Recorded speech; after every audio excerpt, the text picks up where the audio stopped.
Welcome back. We continue with judicial matters. A bill seeking to insulate judicial officers from prosecution by the Code of Conduct Bureau, CCB, has been passed, which has now passed the second reading at the House of Representatives. Solomon Bob, a People's Democratic Party (PDP) member from Rivers State, sponsored the bill to amend Section 20 and 24 of the Code of Conduct Bureau and the Tribunal Act of 2004. The bill intends to sequester the judicial officers from prosecution until they are legally removed from office under Section 292(1) of the 1999 Constitution. The debate on the bill began on Wednesday but was suspended after it was discovered that not all members had copies of the proposed legislation. Clement Jimbo from Akwa Ibom had opposed the bill, arguing that the proposed law seeks to give judicial officers immunity. And now to make sense of this, we're joined by legal practitioner Bayo Sani. Bayo, thank you so much for joining us. We appreciate you for doing this with us. Thank you. It begs to ask the question about, legal precedents or constitutional provisions. Are there any being considered in the bill to prevent judges from being tried at the Code of Conduct Tribunal, CCT? I think it's only about trying to amend that provision of the Code of Conduct Act that also puts judges within the purview of public officers that should have their assets declaration form submitted at the Code of Conduct Bureau, and violation of which they are liable to be tried by the tribunal if they are actually found wanting of any provisions or whatever they have declared in their Code of Conduct form. So aside from that, there's no other thing that is being considered in the bill.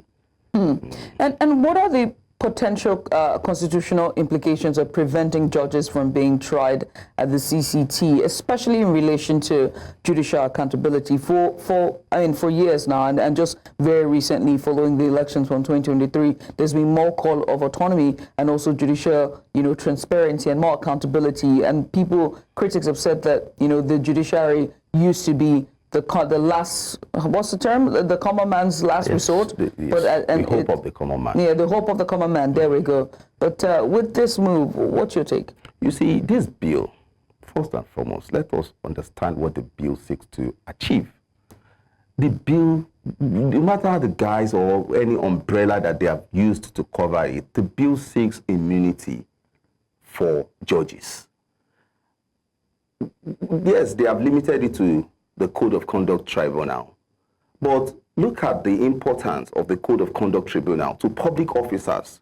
That is the tribunal that looks into violation of the Code of Conduct Act by public officers in terms of their assets, in terms of their acquisitions, and actually the window into beaming light into their integrity while in occupying public offices. So we are even at the stage where we are discussing whether or not we should remove immunity for governors and presidents. And now there's a bill that is being introduced to also put judicial officers within that impute of immunity. There's nothing that this will achieve other than chaos.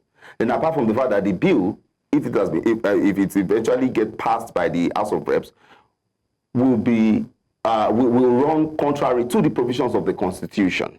So are we going to amend the Constitution? Some things are not necessary. And you said something. Autonomy for judiciary is quite different from immunity of judiciary. They are two different issues. While we all want autonomy, judicial autonomy, yes, they should be autonomous. They should operate without fear of the executive, or they shouldn't have to go, to bend the knee to the executives. But at the same time, we should be careful of what we are trying to introduce. We shouldn't look at today. We should look at the future, the sustainability of such law. It gives a very wide path to people that, you see, like you said, judiciary is the hope of the common man. Whoever sits on the bench as a judicial officer, as a judge or as a magistrate, must be a person of high integrity, must be a person of unquestionable character.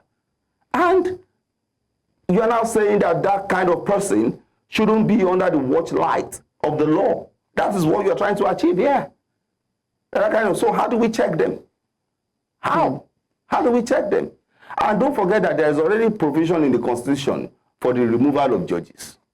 If they are found wanting, there are ways by which they can be removed. What you should try to do, if I can use this opportunity to advise the lawmaker, or probably if they can tone down or probably amend that bill a bit, is to put these judicial workers, these judges, under the chief judge. We should be talking about autonomy. We shouldn't be talking about immunity. And now that we're even talking about autonomy, I have to ask about, what ways could the passage of the bill impact the balance of power between the judiciary and the executive branches in Nigeria? You see, this bill will not impact any balance of power. This bill is trying to achieve something that we don't want. You understand? When I say we don't want it, I'm not talking about it in literary sense. It's metaphorical. You understand? We're talking about the time that we are saying that both executive, legislature, and the judiciary should be accountable. And look at it. It's quite simple. It's quite simple. A bill is saying that they should be removed. We should tone down the provision of Section 29 of the Code of Conduct Act that will expunge judicial workers, judicial officers, that's judges and judges, from the purview of that section. So what does that mean? What does that tell us? Where does that leave us? We should also look at the responsibilities of the Code of Conduct Bureau and the Code of Conduct Tribunal. What are their functions? What are the responsibilities of these two very, very important agencies or authorities when it comes to public officers? So we're not saying that we should take judiciary out of their purview, out of their watch light. That is not. I don't think that is what Nigeria needs, and that is not, shouldn't be confused with autonomy. I have to come in here and ask you about, the potential challenges that could arise in implementing this bill, considering existing judicial and executive oversight mechanisms. And in this point, we have to bring in checks and balances. We talked about this. This has been continually been discussed when it comes to just the Nigerian political narrative in and of itself. Do you see this even moving further if this passes through? You see, thank you for that. You said implementing this bill, if it eventually becomes a law, that is the problem. Because there's already a provision in the Constitution that talks about removal of judges. And this bill will contradict that provision. So where does that leave us?